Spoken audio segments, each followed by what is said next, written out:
In this video, I'm going to show you really the only new design technique we're going to need for the Sudoku solver. It's a technique called template blending. Now once we have this, a whole lot's going to happen in this video, and it's going to happen fast. Because what we're going to see is we're going to take the idea from the last video where we saw that there were three things going on in the Sudoku solver. There was generative recursion, an arbitrary arity tree, and backtracking search. And we're going to take those three templates and combine them together. Things are going to go pretty quick. Now as we do this, we're going to step back a little bit from the way we've talked about templates before. We're going to relax them a little bit.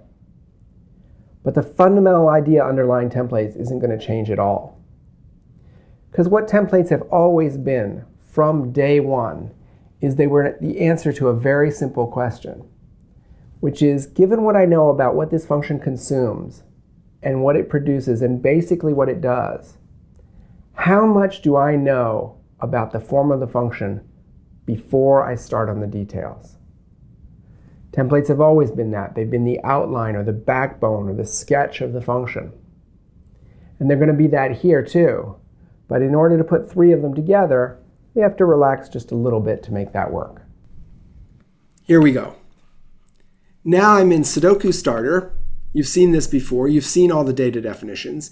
If that was perhaps a little while ago, I encourage you to pause this video and just take a quick look over the data definitions in the starter. But here we go. I'm going to go down to functions, and we want to design a function here to take a given Sudoku board and either solve it or say that it can't be solved. It's a backtracking search function. So the signature is that it's going to consume a board. Now remember what the method does. Oh, this solving a Sudoku board seems big and hard. But by focusing on the first step of the HTDF recipe, I know what to type right now. I need the signature of the function that does it. And it consumes a board, and it produces either a board if it finds a solution, or false if it fails. That's the standard signature of a backtracking function. And we say that it produces a solution for board, or false if board is unsolvable. And we're going to add one more thing, because the Sudoku problems that you get in the paper always start out at least being reasonable. They always have no contradictions in them. So we'll say that the board we start with is valid. It has no invalid entries in it. All right, well, let's do a stub, solve boards, and we'll just say false because it's the easiest thing to say. And now let's do some check expects. Well, there's not a simple base case here unless maybe we give an already solved board as a base case. Here it's a little bit tougher to sort of think about what to do first, but I've got some example boards above, so I'm just going to use them. Check expect solve board 4. Well, the solution for board 4 is board 4 solution. And the solution for board 5 is board 5 solution. And board 7 is unsolvable. So there's some check expects. Now let's template. Now what's going on here? Remember what we learned in the last video. We're going to generate an arbitrary arity tree, and as we generate it, we're going to do a backtracking search over it. There's three things involved. So the answer to the question, hey, what do I know about the basic shape of this function before I get down to the details, is I know three things. I know that it's going to include elements of the template for generative recursion, elements of the template for an arbitrary arity tree, and elements of the template for backtracking search. Let me start with an arbitrary arity tree. In an arbitrary arity tree, you've got nodes in the tree and then lists of nodes, because there's nodes and their children. So that's going to be two mutually recursive functions. I'm going to wrap them in a local. So local, there'll be two functions in here, and then there'll be a trampoline that calls the first function. So let's template the first function. This is going to be the function that operates on a single board. So let's see, we'll call it solve -- board. It operates on a single board. Now look, I'm working a bit from memory here. I don't have type comments for an arbitrary arity tree. Okay? But I'm remembering that the way an arbitrary arity tree works is its node, in this case board, and list of board. So I'm templating that from memory. So now what happens here? Well, what happens here is it's something like ... and then I'm going to do something with the subs of the board. Okay? So that'll be solve -- list of board of board subs of board. Now that little selector I've pretended to call there board subs doesn't really exist. I know that. Just hang on.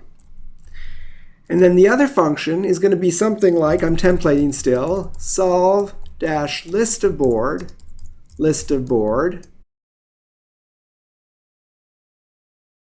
cond. Well, the list is either empty, in which case ... or it's not empty, in which case what? Well, it's just the usual template for operating on a list of x, ... first LOBD, except that's a board, and then rest LOBD, except that's a list of board. So this first of LOBD is the reference rule. That's going to make me call back to solve -- board.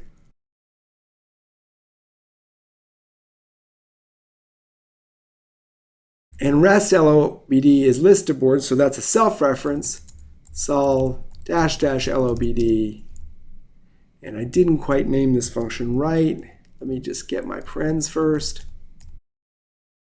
And this should be -- LOBD. I need the trampoline to start the whole thing out. We originally call it with a board, so the trampoline is going to say solve -- board of the board.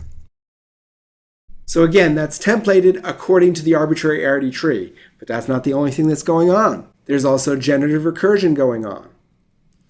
And where the generative recursion comes in is there is no structure selector for going from a board to its children. Those have to be generated. So just to accentuate in my mind the fact that these are generated rather than a structure selector, I'm going to use a different name for this. I'm going to call it next boards. To me, that reminds me of the fact that I'm using the generative recursion template. And the generative recursion template also involves something else. This is where it generates the next boards. But if I go over to the generative recursion recipe page, you'll see that I've got to do something else here.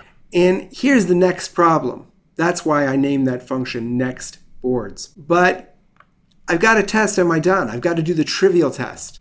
So that's what this if is, and this is going to be the trivial test. And jumping back again, if the trivial test is true, I do the trivial answer.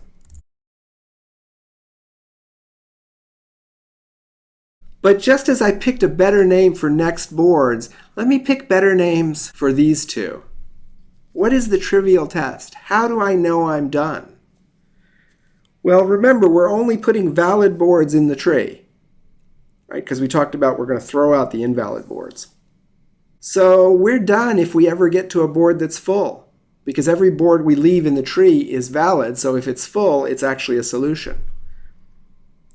So this really is a predicate like it could be called solved, or it could be called full. Okay? I'll call it solved. Somehow that's a better name.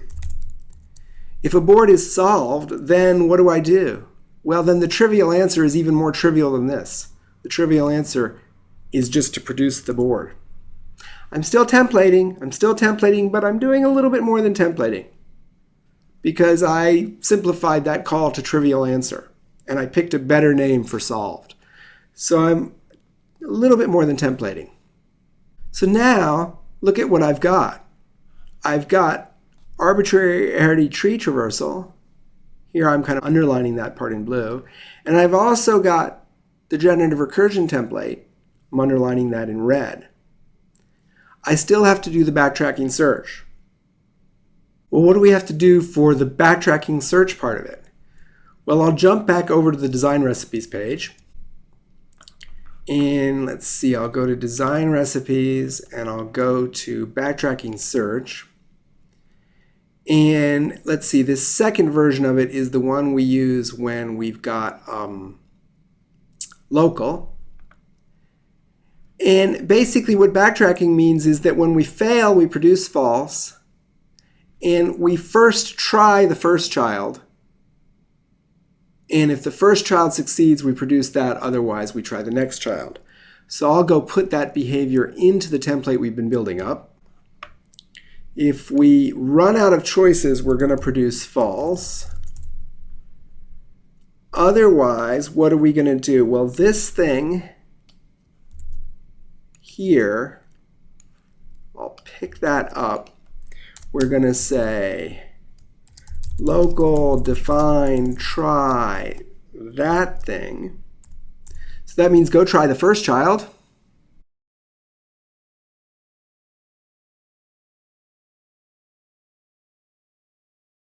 And if that's not false, produce it. Otherwise, try the next child. And I have to add one more paren here. So there we go. What I've done is to take the idea that the way we're going to solve Sudoku is to generate an arbitrary arity tree by, for each board, finding the valid next boards and throwing out immediately the invalid ones. And we'll just do a backtracking search over that tree as we go. And if we ever come to a full board, a board that is solved, we're done. And every time we fail, every time we run out of choices, we produce false. That's the core of the Sudoku solver. And the key thing that I did here, the one thing that we've never quite done before, but we've been building up to, is I relaxed the notion of template just a little bit to really what it's always been all along, which is the template is the answer to the question, what do I know about the core of this function before I get to the details? And in this case, that took me almost all the way. Now, we're not quite done here. I did wish for two things. I wished for this function solved ? Which was what the generative recursion template called trivial ? And I wished for next boards, which was what the generative recursion template called next problem. So this really is just the template. I just gave things a slightly better name, and I'm going to need wish list entries for these. And we're going to do that in the next video.